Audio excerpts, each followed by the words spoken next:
Happy Saturday, everybody. My name is Miguel, aka Mighty Migs, and I'm the host for this Passion for Acting podcast, episode number 8. And today's special guest is we have Stephanie Begg. How are you? Hi, good. Thanks for having me. Well, that's awesome. That's good to hear. Anyway, before we go further ahead, I'd like to mention that this podcast episode is sponsored by Sydney Actors Association, so please put the link in the description below and just see if you're an actor who'd like to be fitting into a good atmosphere, a good world-class acting and a good atmosphere in that. I already mentioned that, but anyway, just check it out for yourselves. Just tell them that Mighty Migs and even Steph sent you, and look for a guy who's our friend and mentor, Sam Haft, okay? But anyway, without further ado, give us an introduction about yourself, Steph. So my background as an actor, everything, I guess. I was born in Canberra. I grew up in Canberra. And, I actually started as an actor. I started doing drama classes at the age of 6.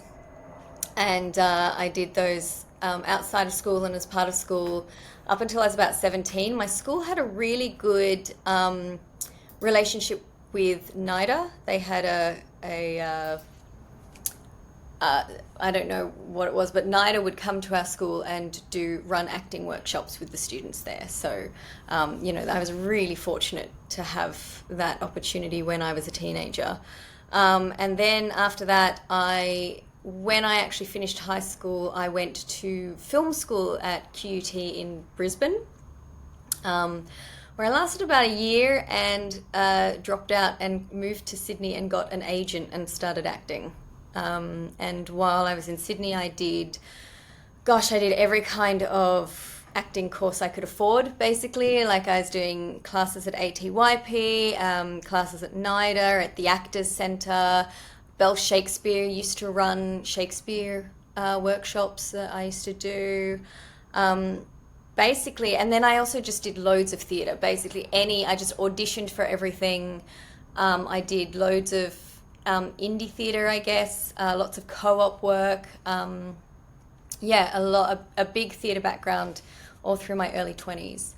And then I went to the Atlantic Theatre Company in New York to train as an actor. That was basically my acting background. And I was still very interested in film because I did start my film degree. I got a diploma through the University of Sydney at the time in filmmaking, but now they spun off and they became Sydney Film School. And now Sydney Film School is part of another bigger school that also teaches acting, that also teaches marketing, I think. It's like sort of become a conglomerate. I think they're over in Waterloo, I think, so not too far from Sydney Actors Association. Yes, I think I remember Sydney Film School, so I did a commercial there, My Big Idea, so it was a student one, but I remember that. Yeah, so I studied at Sydney Film School years before it became Sydney Film School, and it was called UBS, and it was sort of in the basement of Sydney University, in this sort of dingy little basement where we would just sort of make films and learn stuff. So I went to the Atlantic Summer School. I came home and I acted in an indie feature, and that where I met a lot of crew. And I had been working sort of behind the scenes as well for money, in lots of jobs, sort of production coordinating and locations assisting and driving people around, and sort of whatever jobs I could get that were on a film set. And then from there, I met this crew. We were on this indie feature film that I was acting in, and I sort of got the idea to write my first short film. And I wrote and directed that. And that was a film that will probably never see the light of day. But it was a really amazing experience, and I had a phenomenal crew because I had... the guy, I was good friends. I became good friends with a stuntman called Grant Page, and he did all the stunts for like Mad Max back in the 80s. And he was basically the go-to stuntman for ages, so for years, decades. And he's still doing stuff. He's in his late 70s now. yeah, so I managed to get this fantastic little group of people together to help me make my first short film, which was a film called The Shack. And it was set in the 60s with flashbacks to the 40s about a woman revisiting her childhood home. And the flashbacks deal with her father, who was a soldier coming back from World War II, who had PTSD. So it was quite it was quite an ambitious little film, but it was a really fantastic experience. And we shot on film stock because back then it was sort of before digital cameras were just sort of coming out. The sort of the red cameras were just coming out, and they were really expensive when they first came out. So it was almost just back then just as affordable to shoot on actual 16mm film stock as it was to hire a red camera and do it digitally. But now it's a whole new world where I think if you shoot on film stock, it's a luxury now. So, which is yeah, It would be. Times have changed, huh? yeah, and Yeah. it's nice And because speaking of that, that's an interesting. no, sorry, go on. Yeah, keep talking.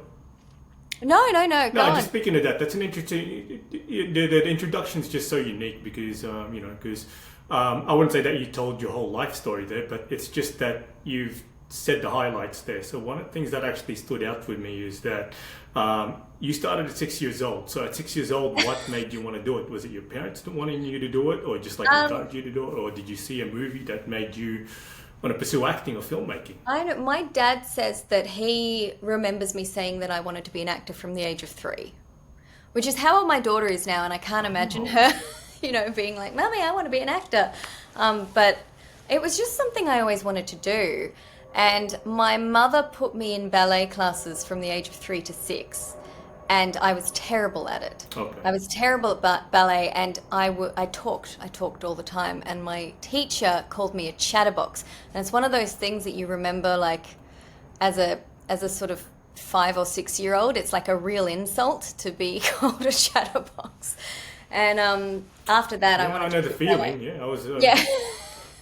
Yeah, I know the feeling about the being the chatterbox. I mean, I was like the Bart Simpson of my family, just often getting sent to the principal. But anyway, I know that Yeah. feeling because it could ruin your self-esteem for a little while. Yeah, it does. Yeah. So you're And so then, my parents found these acting classes, drama classes, which were meant to be confidence building as well. And they were actually a really good.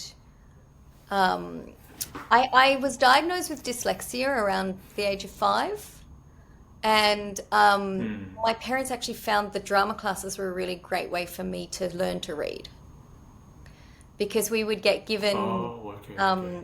little, Yes. even at that age, it's largely drama games, I think. But we would get given little scripts, and they would only be like 6-line scripts. But it was a really good way to learn to read, was by doing drama classes. Oh, okay. Yeah. Well, you So, proved them wrong.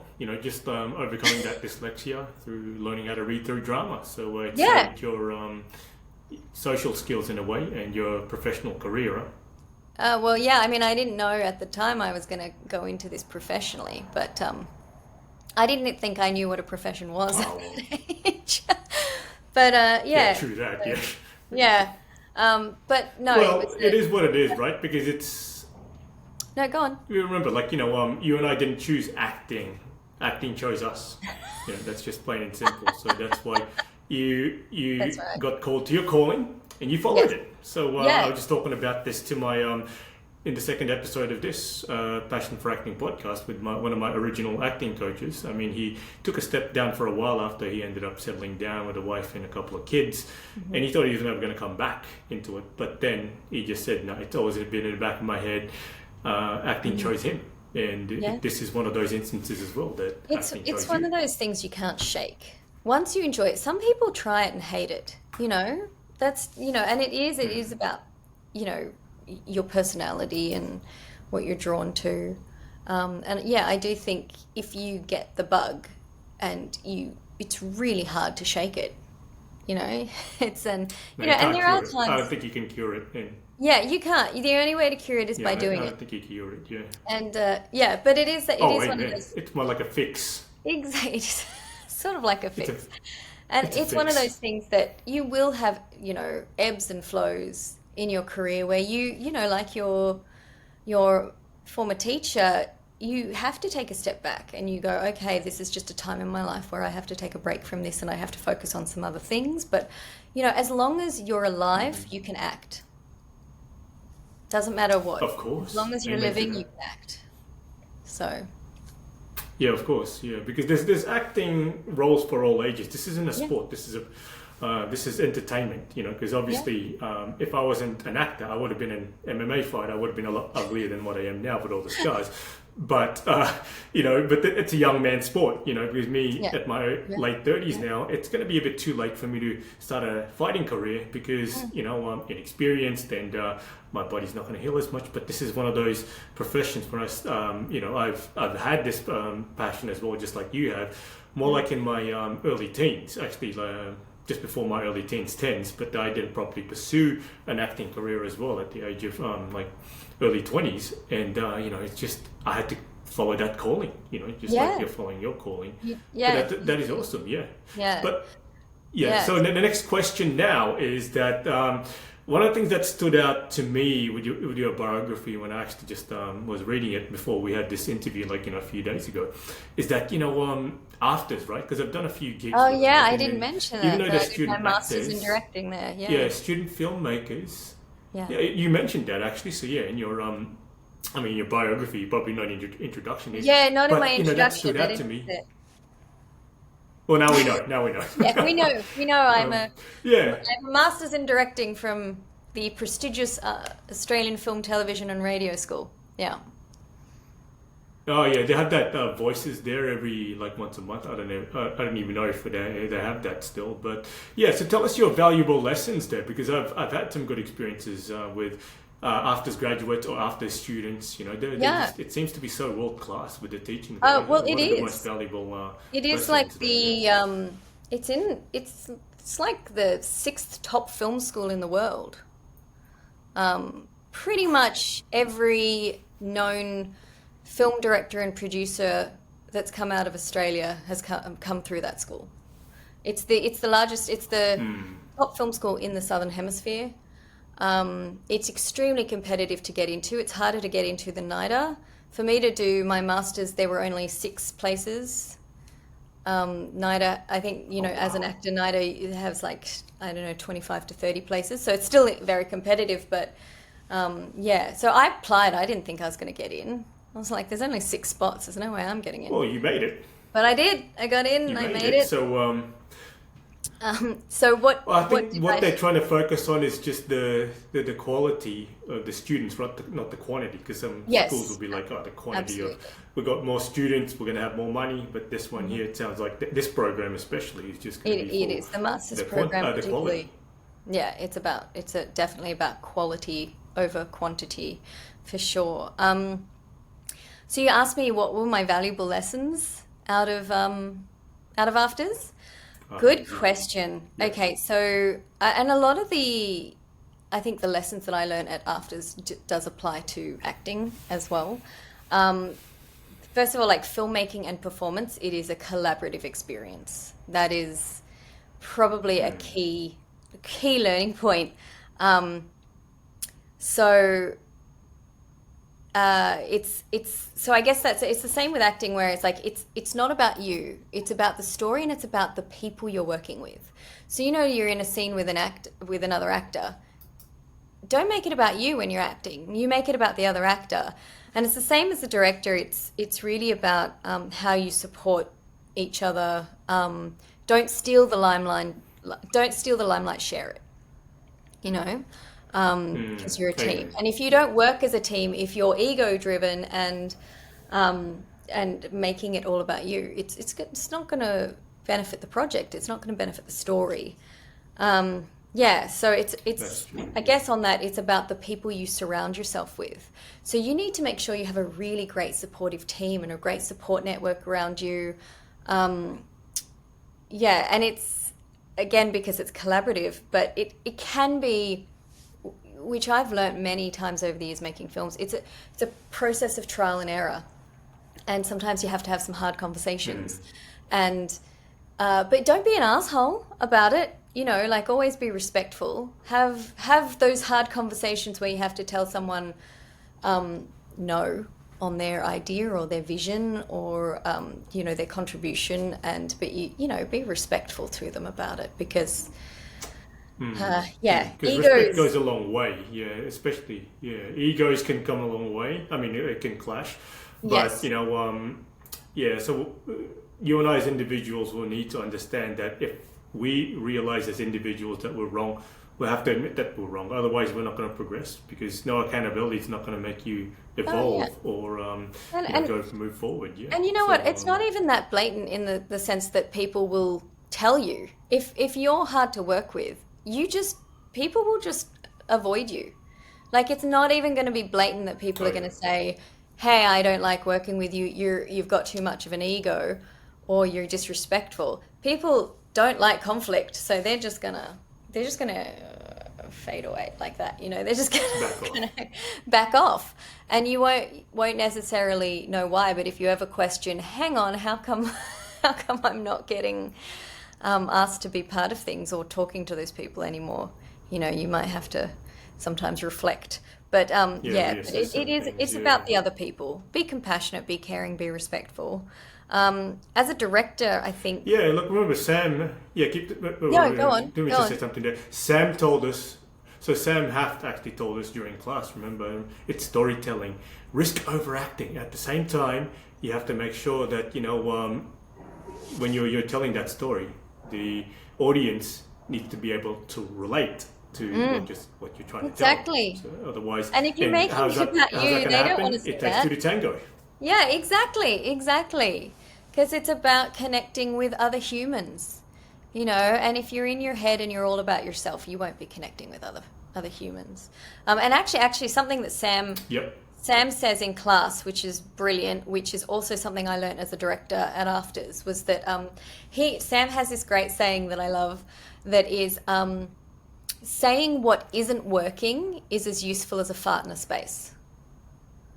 And Yeah, I it, know. it Yeah, is yeah. it's great directing advice actually because it's true. Like working on set, it's not useful to say to an actor, look, this isn't working, let's, you know, try something else. It's focusing on what is working, encouraging them. The job is to make an actor relaxed and comfortable on set so that they can express themselves and be vulnerable and feel safe and comfortable to do that. And yeah, and blocking people's ideas and telling people that their choices are wrong or not working is just going to get in the way of that.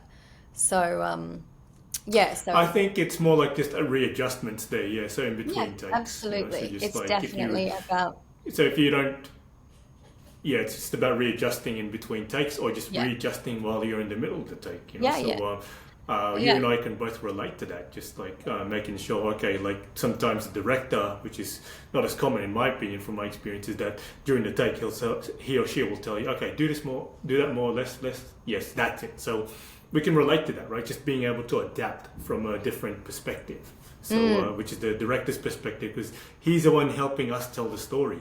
Yeah. yeah. They are a director is well, it's their vision. So as an actor, you're helping the director tell the story. Um, and Yeah, exactly. Yeah. so, and that's the challenging part of being a director.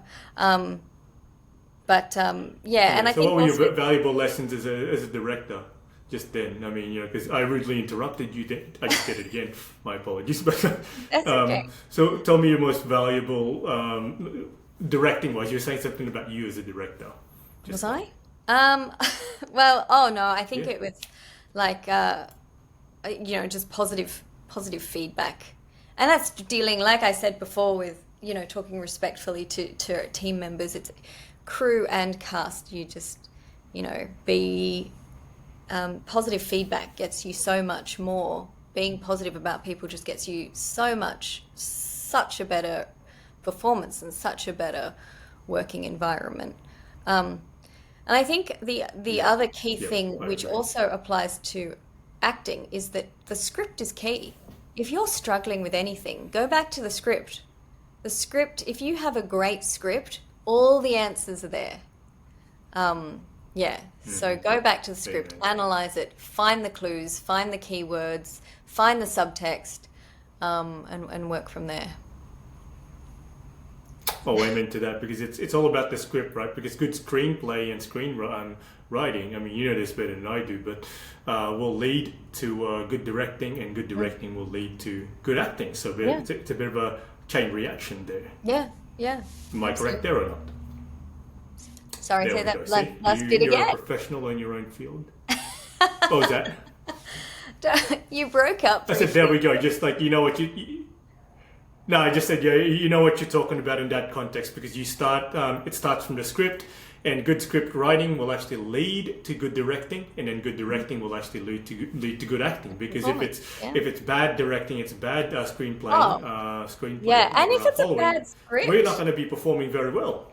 yeah, like I mean, and if Yeah. it's a bad script, everyone's hung out to dry before you've even begun. Like the director can't do a great job, the actors can't do a great job. Like this, a great script is key. But it is a skilled performer that can make bad dialogue work. Like Yeah, that's true. Yeah, that is, that's and true. it's funny because I That's true. remember Yeah. in Sam's class a probably a month or so ago. I won't say what the script was from, but Sam had given me like week after week solidly great scripts where it was just like, oh, such good scenes to work on. And then he gave me this one that was like really melodramatic and kind of a not a great script to work with. And he said that to me. He was like, "Oh, well, you have to learn as an actor to work. You can't just have good material all the time. You will go for things where the script isn't great, and you need to practice that. It is a skill for an actor to make clunky dialogue seem natural." And yeah, so that was the challenge. And that was great because I did walk away when he gave me that. I did sort of walk away thinking, "Okay, he's right. I've got to like I've got to work extra hard. If you have a bad script, you have to work extra hard as an actor to make that work." Yeah, and so that's Oh yeah, yes, and sometimes it's like you have to develop in the Meisner technique, where you just keep repeating, you start feeling it, and then all of a sudden, it's not as bad as you thought it was. Yeah, old yes, repetition. yes, Yes. but yeah, Yeah, repetitions, just like with any sport, ballet, martial arts, workouts, I know. repetitions Yeah. makes progression. Yes. Yeah. Well, Yes, it is. But yeah, I've done many a days of repetition in my drama training, so oh yeah, it can get stale sometimes. But you know yeah, what? When it's time to shine, when it's time to perform, the good yeah. thing is it's going to come natural. You know what I mean? Yeah, Yeah, just being in exactly. the I mean, moment, you don't the have the words. exercise, I mean, I think we're speaking specifically of the exercise of repetition, which is an acting training exercise where you repeat your emotions to each other first and to be in the moment, back and forth. First observational things like, your shirt is white, and you'd say my shirt is black, and then back and forth until it becomes emotional, like you're uncomfortable, you're nervous, you're this, you're that, and then you launch into the scene with the full emotions. Is that the Of course, because exercise if you're you're talking actually about? nervous, yes, amen to Yeah, that. Yes, it's a you just read mindset my mind, technique. because like Yeah, if you're nervous, yeah, because if you're yeah. nervous, like that's actually a good sign that you're taking this seriously. Because times I haven't been nervous, I thought I was just going to wing it, and I didn't do so well. There's at least a few times of that, and then it was embarrassing at the time. But now I know that I have to take this craft seriously Yeah. by being Actually, you nervous. would be But you interested can. sorry to interrupt, you would be interested in a That's good. guy called Josh Pice. He was one of my movement teachers at the Atlantic Josh Theatre Price. Company.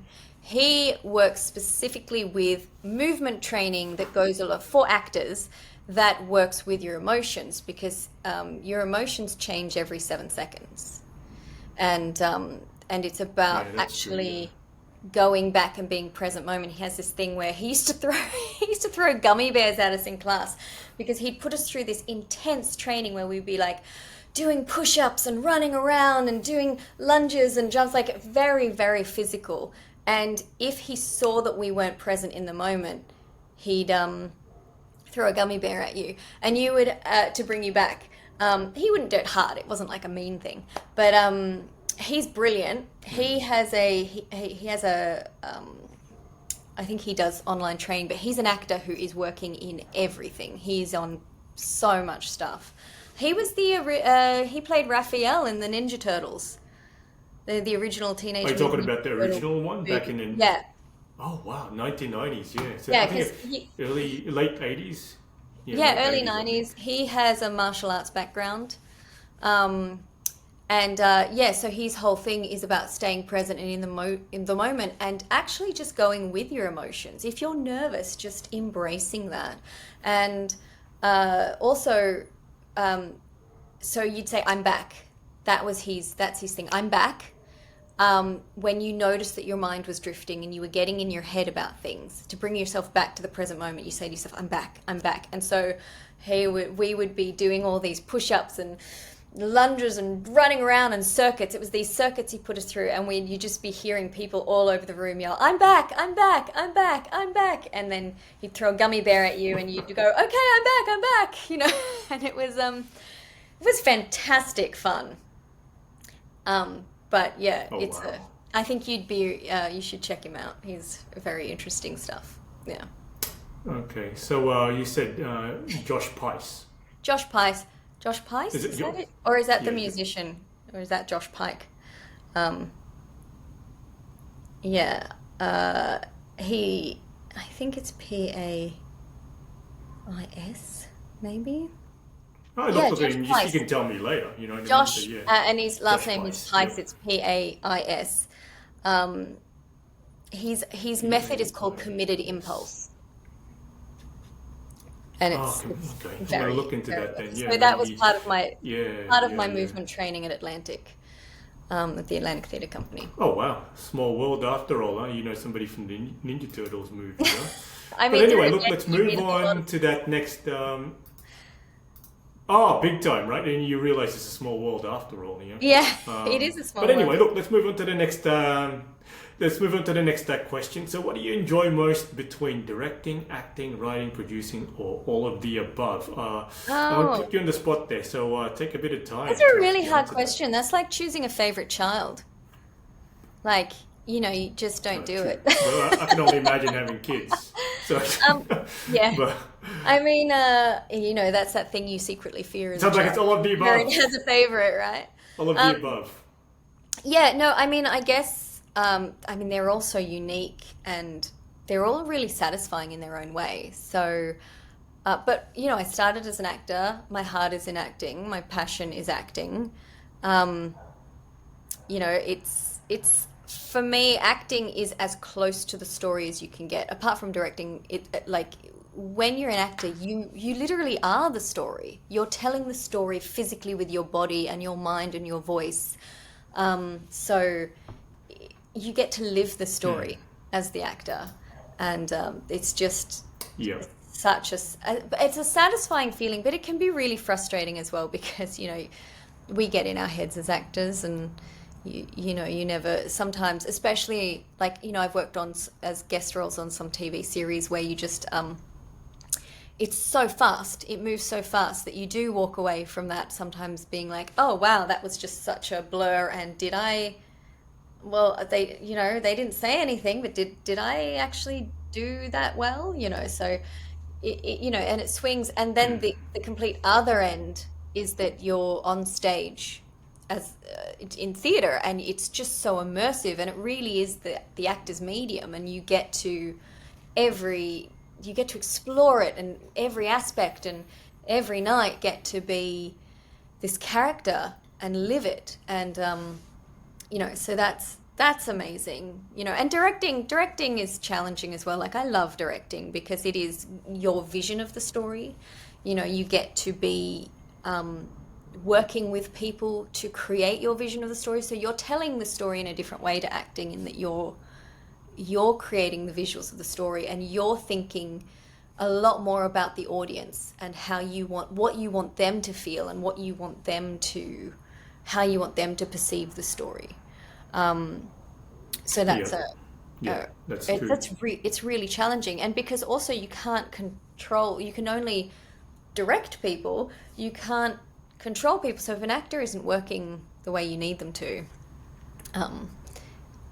and you can't get them to where you need them to, it can impact your vision, and then you've got to think about new ways to, throughout the whole process of directing, you come up against roadblocks or things that will impact your vision, and you have to be flexible. Just like with acting, where you might go in with a vision of how you're going to perform it, and you might be redirected, and you have to let go of the way you did it and try and embrace something new or be flexible with your performance. It's the same with directing. Things will come up, problems will come up, and you have to go, okay, my vision is adjusting. And so it's because the director is practically the leader on set. Am I correct there? Well, yeah. Because if something's not working, then all of a sudden you're going to actually just feel the pressure. What am I doing wrong? Okay, so am I being a bit lackluster as a director, or why aren't these people working? Is it am I underperforming today? I mean, is that what you often feel, or sometimes feel at least, right? No. Sorry. No? Okay, no, cool. I never stand That's on okay, set. look.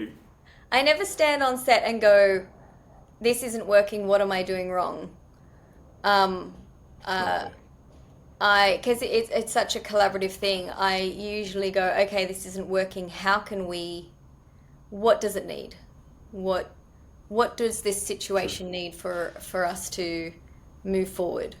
Or what can we let go of? Well, the key word you just said there is we. What can we do right? It's so we. When I just Always asked you that we. question, That's why, I just made it just about you. Yeah. No, it's never about you. There's no I in team. Exactly. Yeah. No, exactly. So when I'm on set as a director, it's never about me. It's about everyone else. It's about the team. True. I have the vision. Yeah, look, I mean, I'm not a director, obviously. Yeah. Some directors work differently. because I'm not a director. Some directors work differently. Obviously, look, I'm not a director. Yeah.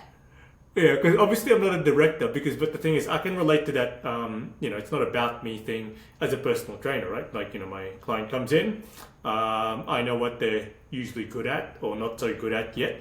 And the thing is, it's just 70, 80%, sometimes even 100%, and more than 50% of the time, I make it about them. Like, not just doing the workouts, but we're just talking about like, oh, how's life, Steph? What did you do in the weekend? Oh, how did you go with, how did your daughter's ballerina class go? Blah, blah, blah. So it's just mostly about you, so it's mostly about them telling the story. So it's really similar, So now... Yeah, that's a great analogy. Yeah. Okay, I mean, there are directors who work in ways that are all about their vision and, can be quite controlling and demanding. But I think that's on its way out as a directing style. I think that's sort of old school stuff. And I don't think... Well, James Cameron's guilty of that. Well, yeah, I mean, so many of them are. And it's not worked for me as a method for acting. For directing, what's worked for me has 100% been about the team, and like the best, good, yeah. Like my film Echo Pines, one of the best experiences on that was working with the cinematographer who, you're a team. We're up front. Something wasn't working. I'm right up with him, being like, okay, this isn't working. What do you think? And I ask his opinion, and how can we adjust this? Can we, can we reblock it? Can we shoot it a different way? So you work with your team. You have those people on set that help you figure out the problems. Yeah. Yeah, that's true. I guess you got, the second AD, first AD, and you got the DOP, the DP. Yep. So so you got a bunch of people who are gonna see it from a different angle compared to yours. Yeah. So like a CEO doesn't run the company by themselves. That's right. That's why he's got a board. He's got a board. Yeah. A board of advisors, right? That's right, yeah, because it's a team. It's helping the vision come true and all that stuff. Yeah, but that's an interesting thing because, directing and acting. So, what would you find actually more stressful between them two? Directing, way more stressful. I knew it. Way more it's stressful. That's why, and actually, it's why I love writing, is because writing is very relaxing, and it's just you on your own. All you need is your imagination and yourself, and you can do it anywhere. And it's really satisfying to get some stuff out on a page, and so it's every aspect of it is quite a different thing. I mean, acting can be extremely stressful, but I've often found the directing more stressful than acting.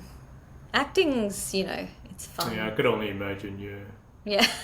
Yeah, look, I could only imagine being the director, but at the same time, yeah, because it makes sense. Just like a management, like in a big event, right? Like I used to work hospitality for a few years. It's a part-time job to support myself, and I could always see. I mean, 90% of the time, at least, the manager, overrunning the event, outlooking the event, he or she is just so stressed. It's like, okay, chop, bring those drinks and these foods here, blah blah blah, and then they just.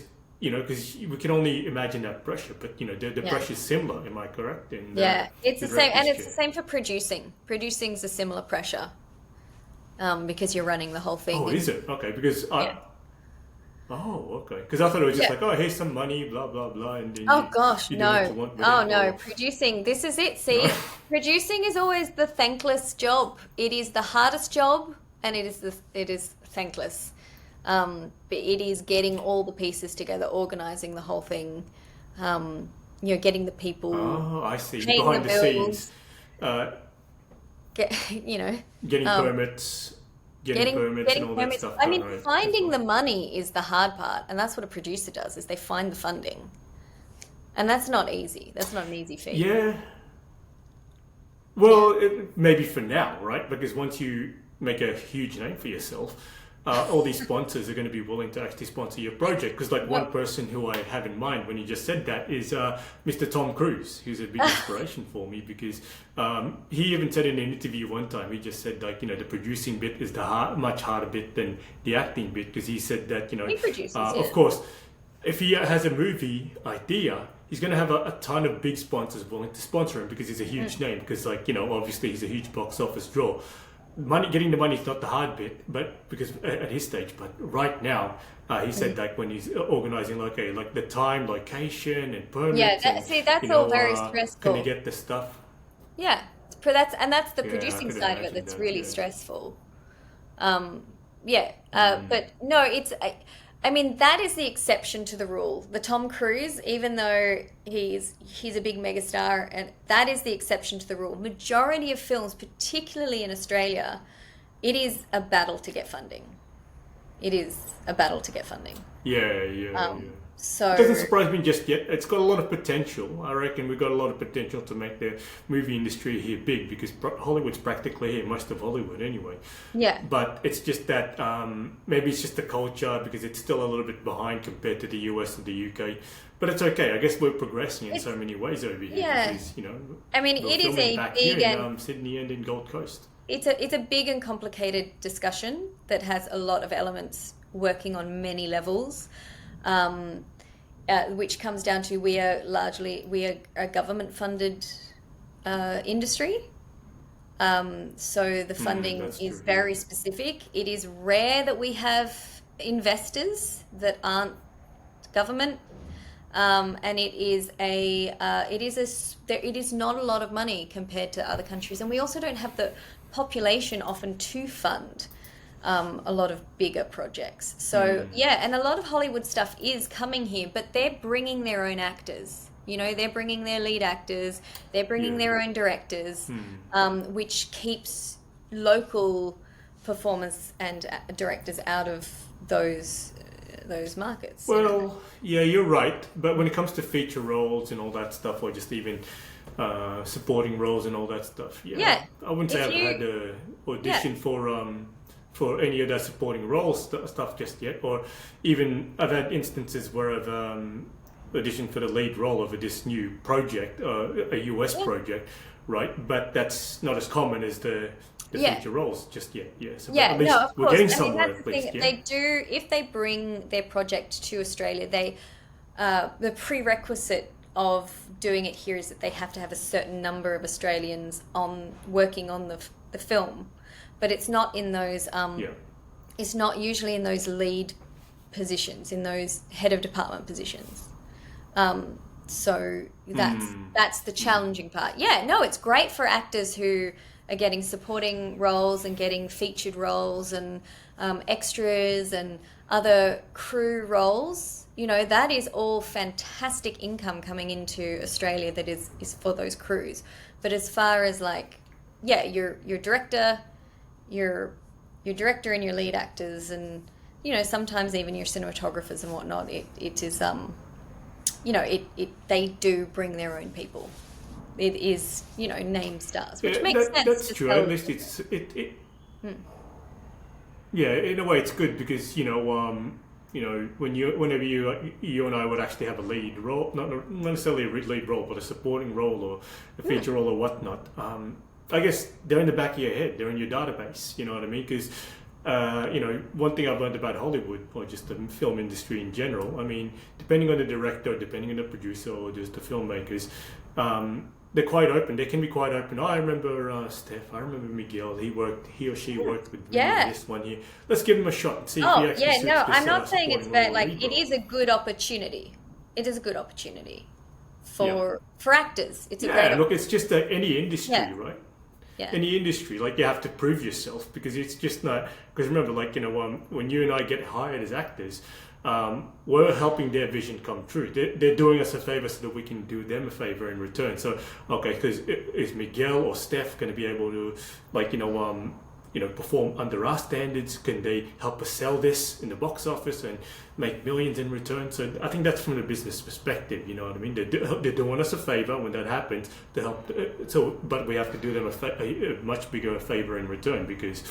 You know, does that make sense to you? What I'm trying to say there? Because I don't. I'm just gonna say, it's a very complicated thing. That's a bit more complicated than that. But no, I can see where you're coming from. Yeah. Yeah. Look, I mean, I trust your judgment on that because you've worked behind the scenes a lot more than I have. Because for me, the only things that I've never directed, but I've produced, like couple of my a small one, like a couple of my passion projects in US dialect, right? And of course, I mean, it wasn't too stressful because it's only a short film. It's only like 5 minutes, or a little bit over than 5 minutes. Yeah.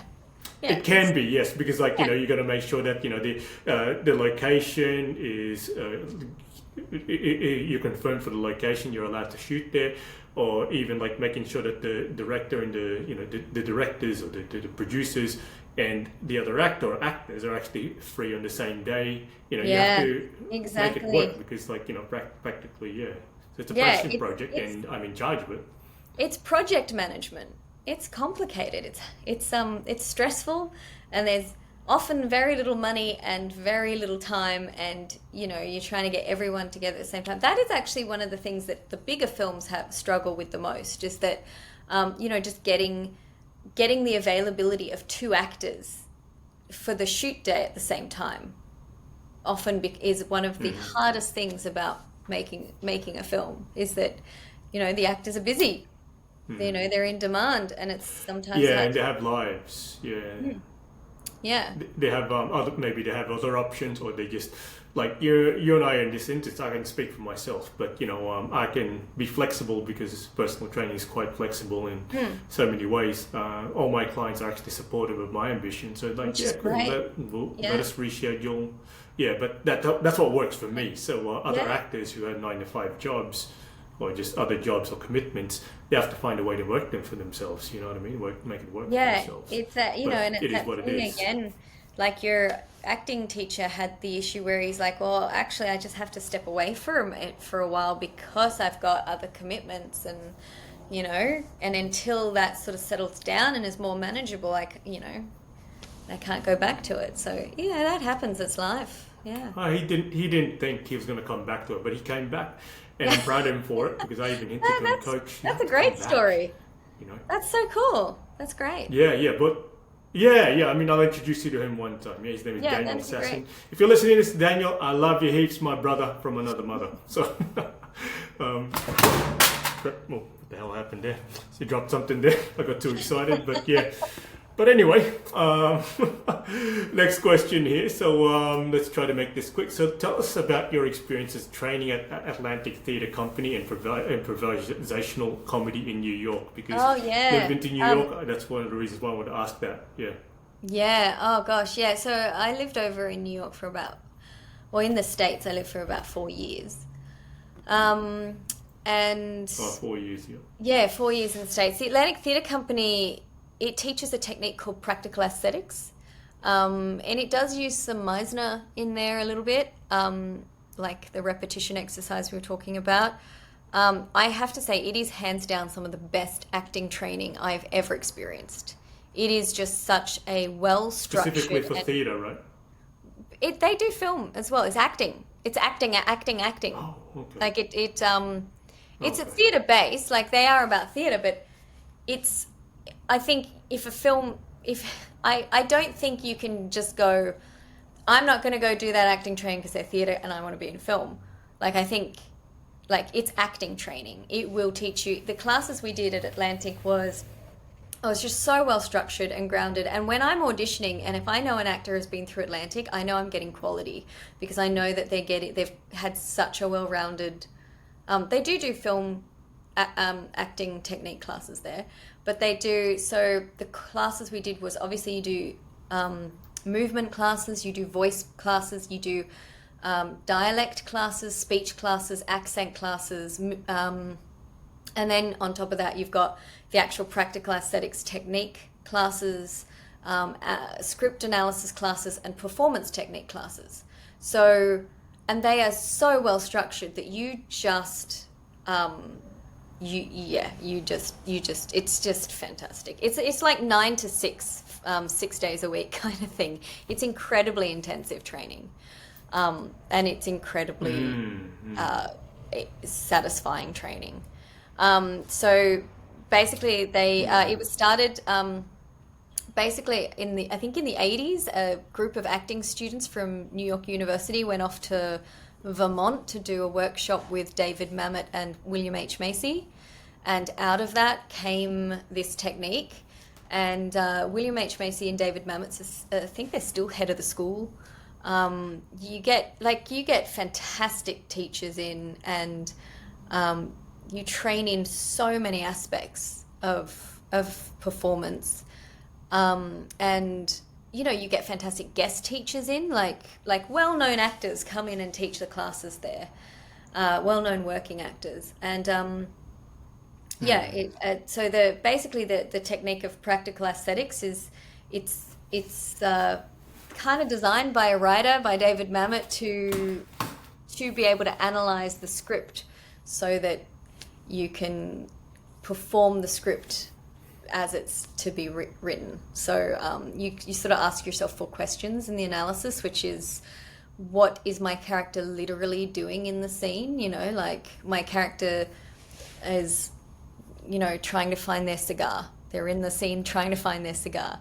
But there's another character in the scene, so it's this is what I think is the most important question an actor can ask themselves when analyzing a script is, what does my character want the other character to do?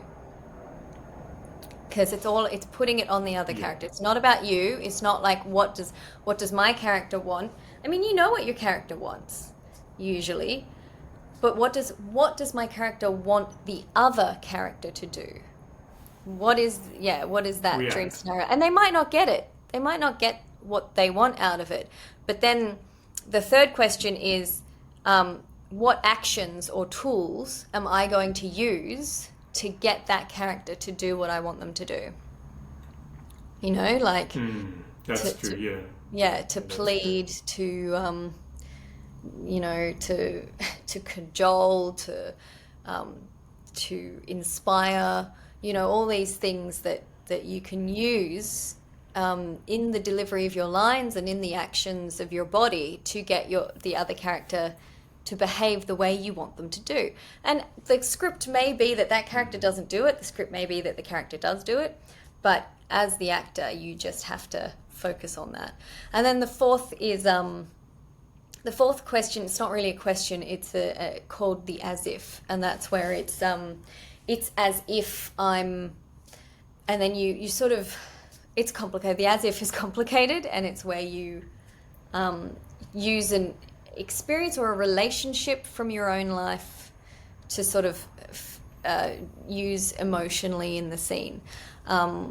It's hit and miss sometimes, I find, but it's to make it personal to you. And basically once you've learnt your lines really, really well and then done the analysis using this, it's great. You can throw that out the window and just perform. And because you've got that, you've done the work. It is doing the work. That is the work side that you do yourself at home before you come in, so that you have the flexibility to perform and play. Yeah, it's the foundation you set for yourself. So that's true. Yeah. So it's a fantastic. That's a good analogy. Yeah. Yeah. It reminds me of what Denzel said in an interview. He said, like, as an actor, you can't believe in luck. You have to the luck that you have to believe. You have to believe in is just prepare well for the scene and your character, and everything will just fall into place. And that's the kind of luck you should rely on. Just creating your own luck. Yeah. Yeah, because if you do that work, because you can trust that no matter what happens in the scene, you've done the work. So wherever it goes, you have the flexibility to go with, because you've done that analysis and you've learnt those lines and you've thought about this script, So absolutely. Yeah. And then with I've UCB, learned a few things there. Go on. Yeah.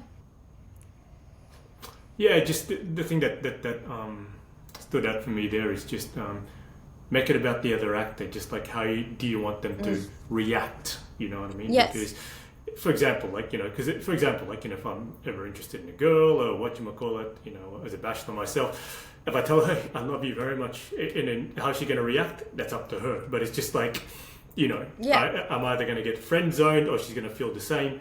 But either way, it's just like she's going to have a reaction, right? So it's just like, I said I love you to her because so that she can see if she feels the same. She's going to react either way. Does that make sense? Yeah. Exactly. You can put that into acting as well. Yeah, you can put that into acting as well. Just like when you, like in the dating scene, I'm sure, like you went through something similar with your hubby, when you guys were dating, and then all of a sudden, you felt the same. You're like, oh, that's sweet, So he made you react. So what he said. So Yeah. sounds like The Notebook here. I've never seen the movie, but it sounds like The Notebook or Titanic. What I just said. Well. That's funny. I'm just being a cheeky boy, So you know me well. It's about how you know me well enough to see I'm a cheeky boy. using tools to and if one action that you use in the scene doesn't work, you switch to a new action with the next line. Like it's and once you've done it enough, you don't necessarily actually have to do all that analysis. You just instinctively know it when you're reading the lines. You get the script and you just start instinctively analyzing it as you're reading it, and figuring out what the character needs and what they're going to do and how they're going to get what they need in the scene. Yeah. Yep. Yeah. No, I just picked up my mobile phone. I didn't realize I dropped it. So. No, that's all good. Did you want me to? I can talk briefly about UCB. The UCB. Yeah, look, we can talk about just. Brigade? Yeah, keep talking. If you wanted, because it's improvisational comedy. It is was a group called the Upright Citizens Brigade, started by Amy Poehler and Matt Besser and a bunch of great people, and then they started a school. Yeah, talk about it briefly if you want. Yeah.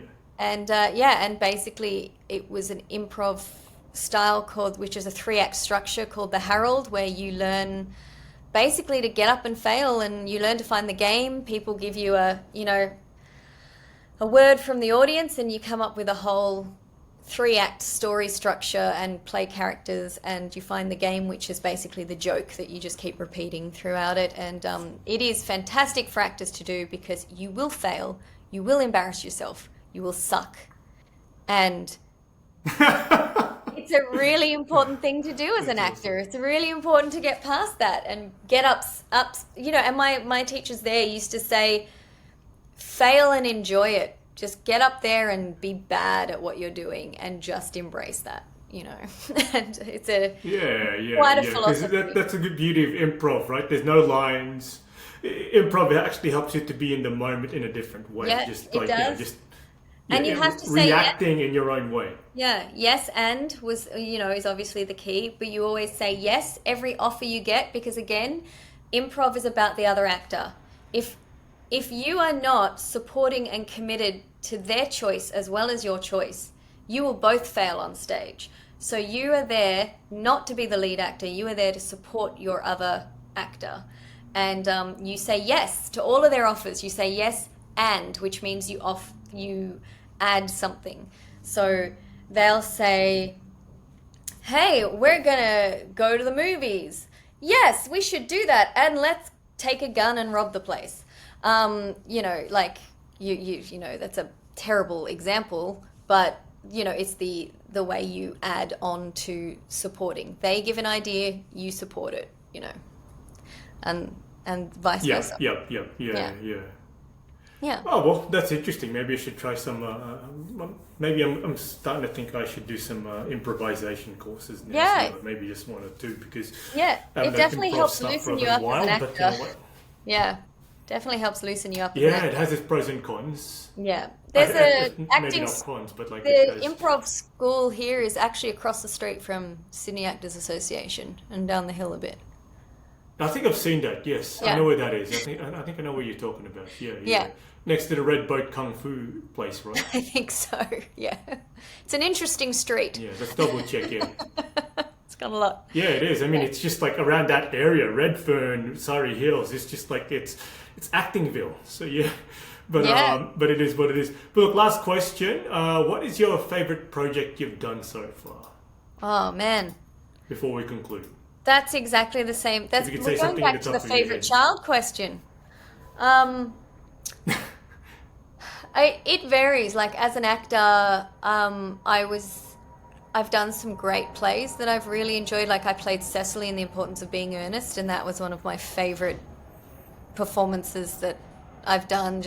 I just enjoyed doing it. The play is so fantastic. Oscar Wilde, you can't go past.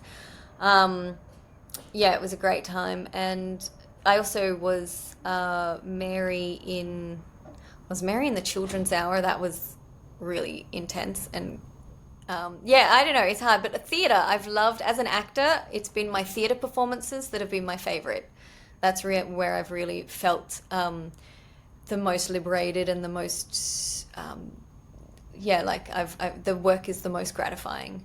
As a director and a writer and producer, I did a web series in the US called Same the series, and that was just I loved working on that web series. It was just such a great team. It was such an open set, warm, loving. Everyone was just so considerate of each other. The team we worked with, it's sort of friends for life type stuff.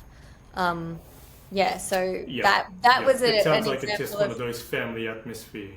Yeah, Family and atmosphere, it was an interesting show to work on as well, and I got to write as well, and I got to script edit, and so it was a really great experience. And we've had over 5 million views of this series. It's done really well for itself, and if you want to watch it, you can go to the YouTube channel One More Lesbian or OML and find it there. It's just that again, the team, the supportive team, the working well with each other, the being safe on set with each other, that leads to an enjoyable workspace, So. Yes.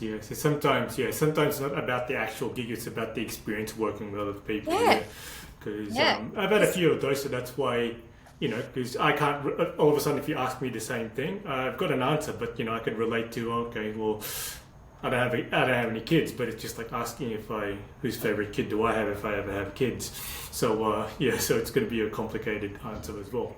But yeah, well done. Well, thank you for telling your story. This has actually been an amazing time for me. I hope you Hope it was Yes, it look, made I sense. mean, I want to, Was I think in the near concise. future, maybe in a few months, like I want to have you back as like talking about like the behind the scenes stuff a little bit more often. Yeah, So yeah, that way, sure. it's not just yeah. So that way we can talk about these things and just tell us about more about that thing because I'm intrigued about that aspect of your acting career.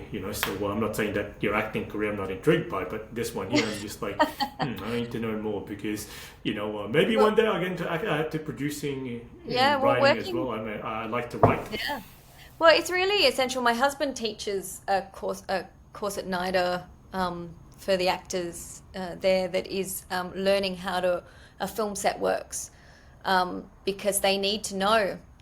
And they get a chance to do every single job on a set, and he teaches them how it works. Because my husband's a filmmaker as well, and it's Oh it's so wow, important. Like wow. I think every actor should just see if they can get a job on a film set at some point, because just to see how it works, because it really makes a Hmm. difference when you're on set. If you know how a film set works and who's doing what job and what that job does, it'll make it easier for the crew and yourself, and people will enjoy working with you because sometimes it does get frustrating if you're on a set and an actor doesn't know how things work, and they can get in the way a little bit. And crew can be quite kind of Grumpy. rough when it comes to actors sometimes. So generally they're lovely, but Yeah, because yeah. yeah, because put it this way, they're the ones there before the actors get there, and they're the ones there who, like, when the actors leave, they have to Yeah, unpack, and at the end of the day, they have to yeah, pack yeah, up. yeah. So yeah, I understand because you guys are like the crew people are the unsung heroes in my Mm. opinion. They're underpaid, and that's why I appreciate them because I'm not. They're probably even getting a bigger paycheck than I am at the end of the gig. But at this moment, but you know what? I appreciate them because without them, it wouldn't work. You know what I Mm. mean? I don't think it'll work. Yeah. Yeah, Yeah, but anyway, look, we're gonna have to conclude it at that. It's been a pleasure. So, did you yeah. want to say something to the audience, like our fellow actors, just to give them some encouragement, or what, before we Oh, conclude? gosh, that really puts me on the spot. I think don't compare yourself to other people is probably some of my biggest advice. Set boundaries. Don't compare yourself to other people. Focus on your own journey and focus on the people you're working with, because comparison is the thief of joy. And everyone's on their own journey. So just enjoy yours. Amen to that. Well, thank you everybody else to listening to this. And until the next episode, please stay tuned for the next episode, or I'm going to put it up. But thank you for your time again, Steph, and thank you for everybody listening to this. And I hope you have a great day. Adios.